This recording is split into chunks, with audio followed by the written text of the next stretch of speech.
Right guys, my name's Anthony Cummins and I'm the author of the Book of Bushido, link below in the pinned comment. And this is one of those I'm going to ramble for a bit videos, so get yourself a cup of tea, have a bacon butty and all that.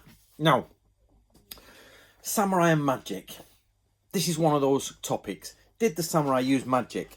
Did they believe it worked? When did they use it? How far back did they become more modern? Did they go back to their magic roots? These are some questions that we're going to try to tackle in the upcoming years. But basically, if you're unaware, samurai magic exists. The samurai believed in it. They did it. They engaged in it. And I'm sure Brian Call from Tales of Dawn Till Dusk, Dusk Till Dawn, will be able to go back and do all this as well, because he's got access to the earlier text and he's translating the earlier text. But I've also heard from other people that the magic was more of a later Edo period thing to sort of like secure more students in dojo culture. Now, of course, you have to divide what we mean by magic. Magic is an English word, of course, and the problem you've got with English is, and it's not a big problem, but you must always look at the linguistic issues. And the issue is this, is that magic in Christianity is considered outside of Christianity. So therefore, prayer is not magic, but a spell is magic. But a spell is just a chanting prayer. So, you see what I mean? So your problem here is do you have the same idea that inside of Japanese law there is magic which is outside of godliness and religion and divinity and divine help, and is there not? Like, can you call upon demons and all that? Actually, you can, and there's definitely a divide between what is considered proper magic, i.e. magic in a line with goodness, and then magic which is not. So, for example, Chikamatsu Shigenori, writing down the words of Kimura Sensei, is saying that nowadays, Kimura Sensei says nowadays, nobody trusts, by nowadays he means about 1720 or something like that, says nowadays nobody cares for the old darker magic. And it was, and I don't remember the Japanese term exactly here, but it was heretical magic, meaning outside of religious magic. And I'll explain Japanese religious magic soon. But basically he's saying nobody delves into that darker side, that more evil side, or that more mysterious side, because also it's mysterious is this kanji. I think myo is the kanji for mysterious in this context, in what he's saying. And the idea is beyond understanding. And he talks about fingernail hiding, leaf hiding, and all these magic spells within the ninja curriculum. And of course, for those guys who are new to my channel, ninja and samurai. Ninja are a sub-branch of samurai. So when I say samurai, not all samurai were ninja, but most ninja were in the samurai class. We can safely say that. So what you find here is that somebody there who's living in the Edo period is saying, actually, you know, people are getting more and more modern and more modernized, and they don't really care for, you know, a lot of, I think the Dutch were coming in with their medicine and things like that. And people think that Japan was cut off at a certain point. It wasn't. They still got a certain amount of books coming in, certain amount of travelers coming in under, you know, very strict observations. And they were seeing that the world was changing. It wasn't like they just didn't have a clue. They just knew that out there the world was changing, and bits, dribbles of it came into Japan. So what is religious magic? Well, the Lord's Prayer. Our Father who art in heaven, yeah? And you can do that. You can say your Rosemary. You can say your Hail Mary, Mother of Grace. Yep. Protection spells. You've got all that inside of what is Catholic canon, if you like. And there's loads of sort of like esoteric, magical spells within the Christian world. But it's the same as Buddhism. Buddhism has got tons and tons of magical spells. Most likely, now it's a big topic, but most likely derived from Taoist spells. And the reason being is Buddhism, it annoys me, it makes me so angry when people go like, oh, you know, Japan and Buddhism, and you think it's Indian. It's not Japanese, it's Indian. Now there's Japanese Buddhism, which is still an Indian religion, and it comes all the way from over there, and it basically trickles its way through China, where it picks up loads of stuff, Zen included, picks up Zen. Zen's another one. I'm doing a book on Zen at the minute, and I'll be doing more videos on that in the future, probably after May, because just to let you guys know, just as a quick aside, if you've pre-ordered my new book, the pre-order button has been removed. It's still there, so I pulled the other video down because it was a mistake at Amazon and a dating mistake, and they're not releasing the pre-orders till May. So I'm going to stop doing videos on that. But if you pre-ordered it, it's still recorded. It will still arrive. The book is still logged there. It'll just, the pre-order button will come back up in May. So my Zen videos will go till then. So Zen comes along with it and get mixed up with Taoism, and it all arrives in Japan, but it's Indian, right? And it annoys me. So for example, Brazilian Jiu-Jitsu is Brazilian. No, it's not. It's Japanese Jiu-Jitsu, Japanese Jiu-Jitsu. And it is right. It got its fame through Brazil. It was from a Japanese man who studied and allegedly brought it from samurai times. It's Japanese, it's not Brazilian. So the same as Japanese Buddhism is Indian. It just has a Japanese flavour. Yep, everything's got a slight different flavour, but it's still the same principles. The same things are translated, the same spells being used. Now they're speaking in a language they don't understand. A lot of the Buddhism, when they're chanting, right, and they've got these deep weird chants in Buddhism, they don't understand a word they're saying half the time. Half the time it's their version of Sanskrit, and they don't have a clue. Most monks don't. Not only that, like for example, sometimes in medieval Europe you get like you get Latin that's bastardized. It's pig Latin. It's just not proper Latin, but it's sort of like a diluted version spoken sometimes in the medieval period. It's the same with Japan. They are speaking and pigeoning about with Sanskrit. Yep, basically the Sanskrit and the languages that support Sanskrit. So I'm just using Sanskrit as a word to say Indian languages. Yep, they're saying it, and Sawaka comes out all the time, and it's, you know, blah blah blah Sawaka, and all the little prayer endings. They're not Japanese. Half the times the monks don't know what they mean, and it's there, but it's considered religious magic. It's the same as with now, actually, no, I'm not sure about this on Confucianism. I don't know if Confucianism... Yes, you've got the Analects of Confucius, but I don't know if any magical spells come with Confucianism, Neo-Confucianism. I'm not sure. If anybody knows, put it down below, okay? Shinto, full of magic.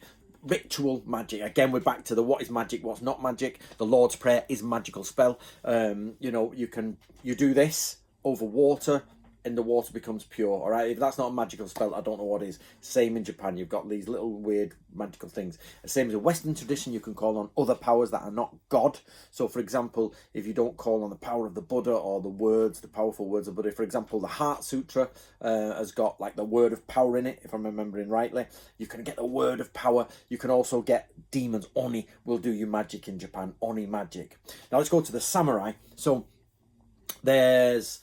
Alex Alera from Taisha Ryu has spent a lot of cash putting together scrolls, and he's got a lot of stuff been translated. And I've worked with him on this, but I think everyone's slowed down just because he's got a lot of stuff on. But samurai spells are out there. He's got a full translation of one of the older, later Sengoku period documents on magic, and basically... it's cray-cray, okay? Magic is crazy. Even late Sengoku period is crazy. So, for example, ninja magic is like, go to a graveyard, get this moss, get 2 newts and put them in a bamboo with a joint, and they eat their way through the bamboo, and you starve them, and they mate, and then there's all sorts of that magic. Alex's stuff that he's got is like, you know, you do face this direction, do this, pray to this god, and you'll know nobody can harm you, and like, all like stuff that will never actually work if you did it, like how to bring thunder and rain and how to bring floods and all that. So the question becomes is, when they did it, it didn't work. What was it? Was it a curioso? Was it not a curioso? Now the reason I don't think it's a curioso, meaning like, you know, oh, this is fun, isn't it? The reason I don't think it's that is simply because in loads of secret documents from the samurai times, when they're school documents, it's always got... Now, this is another theory, and I'm going to say it comes from Nojiri, but I'm not going to you'll probably tell me off in an email for saying this, because I got it wrong, wrong.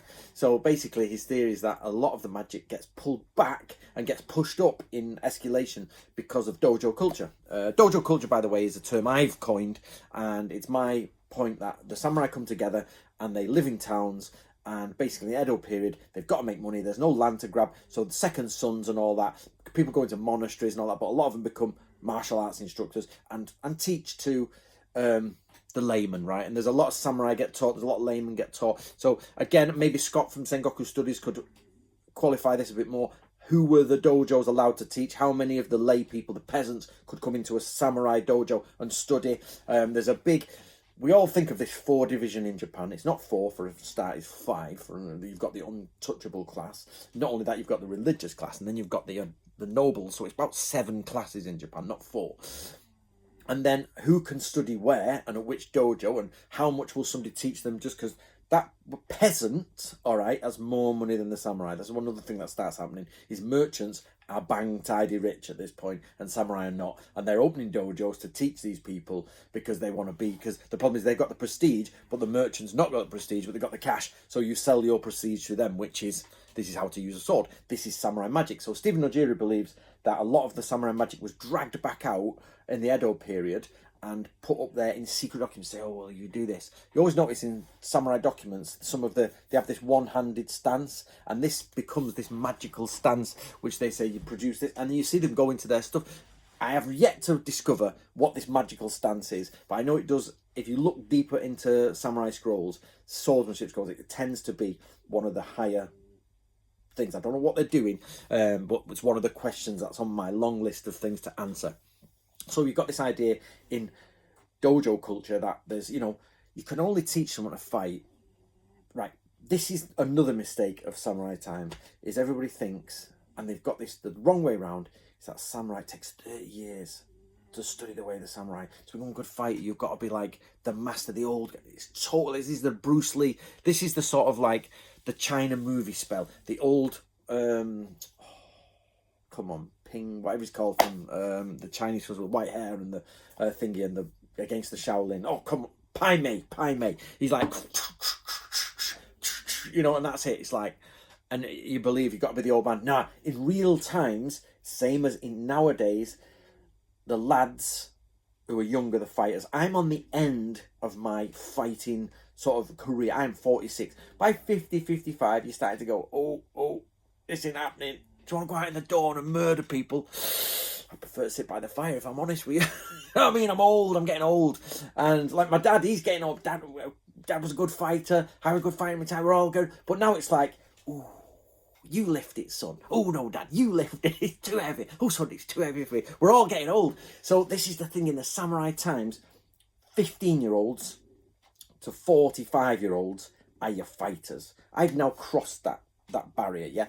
Because most of them are going to die by about 60 anyway, 70. But there's a problem there as well, because talk about mortality rates. It's a really annoying problem with history, right? And I don't know why it's still allowed to go on. Is mortality rates are given to you, including infant birth mortality, which is the most infuriating thing you've ever seen. It's like only, samurai only live till they're 55, or Neanderthals only live till they're 30. You're like, no, that's an average medium and mean. It's like they take all the child deaths, which are high, and put them against the rest, and then it pulls the average down. It doesn't work like that. Loads of people are getting to 90-year-old, 100-year-old, 60-year-olds. I mean, the thing is, they have less of them, or not less. It's a difficult way to say, because you don't experience the world. I don't experience 60 million people in England. I don't go Britain. I don't go 60 million people. There's more people. You can go to Tokyo in samurai times, it'll be more people than you've ever seen. It was the largest city in the world, Tokyo was, right? Edo. And you would just see a larger array of people die. So you would see it the same as you would see today. Old people, young people, babies, all the same. But you might get a slight difference in the percentage. There might be more older people today than there were then. There might a lot more died off quicker. But you still see the old man in the street walking down. He's 85 or 100 or 105. They would have them. People got to that age. But you would see more deaths. So your friend group, you would see more die. As you started from 0 to get to, say, 90-year-old, you would see more and more people die than I would see in my life. I've known, 6 people die from my age group, 5 people, and that's quite a lot, I think, from what most people know. The question is, how many people do you know from your age group that have died? And that would be, every age group going forward would have ping and get lesser and lesser as they go along.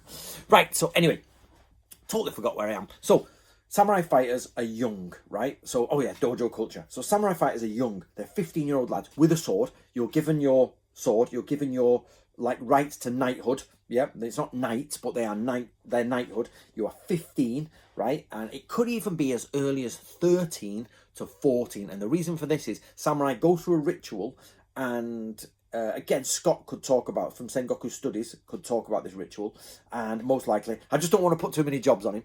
And basically, you become a man, get given your real blades, you're a samurai, you're for the clan. Now, before that, you still had the right to die for the clan, you still could be made to commit seppuku, all of that sort of stuff. 9-year-olds were forced to cut their own belly. If they couldn't do it, they just got their heads chopped off anyway, they got played with a wooden fan. That's true, that's absolutely true. We have accounts of kids being killed, seppuku wise. Of course, kids are killed all over the world for stealing and all sorts, but here, samurai kids as seppuku.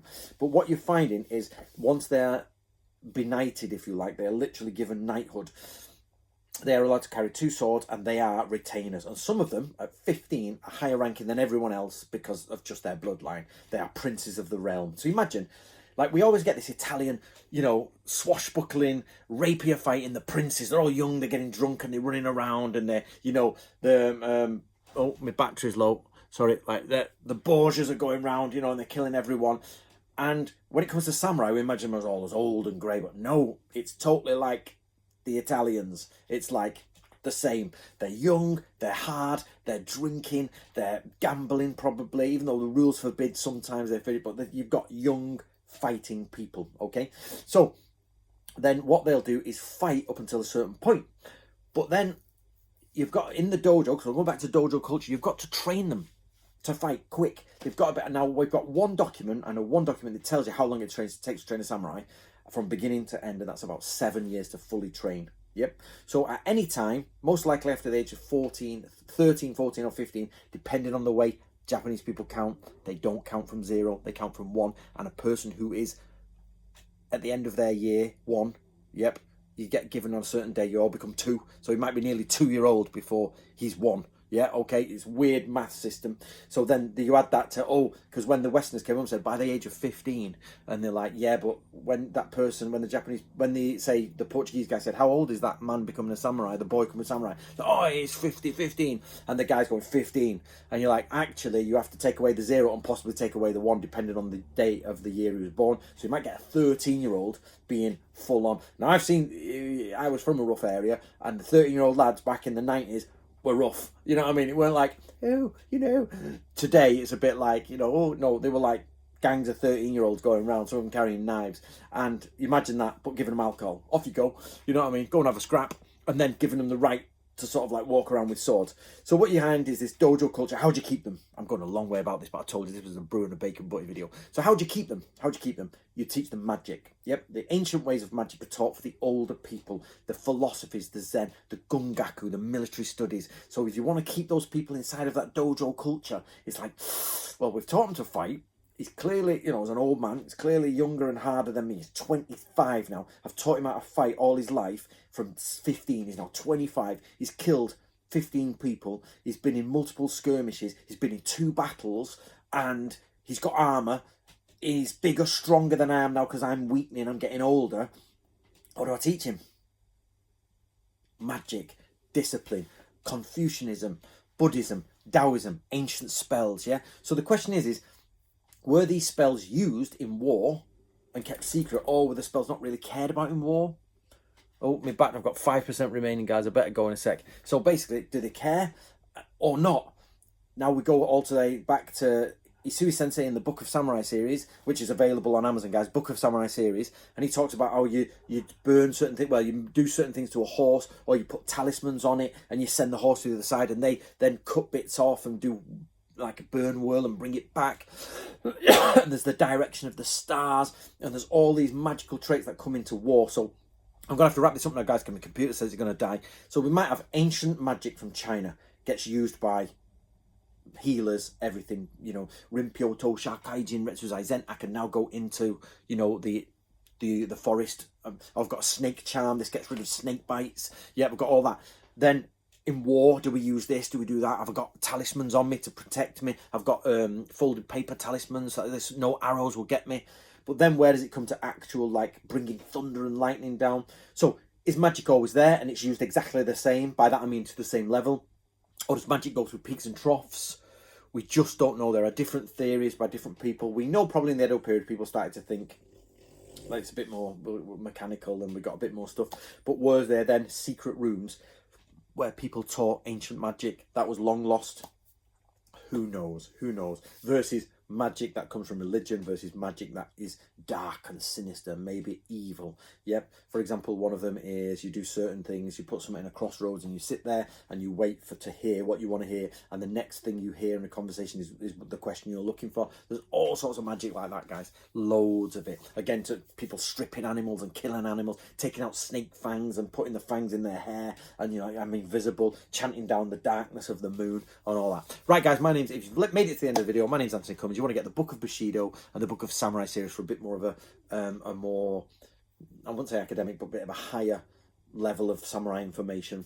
And I hope you enjoyed this. I really, really hope you put your comments down below. Looking forward to it. And I'm looking forward to seeing what you all say. Right, see you later, guys, before my battery dies.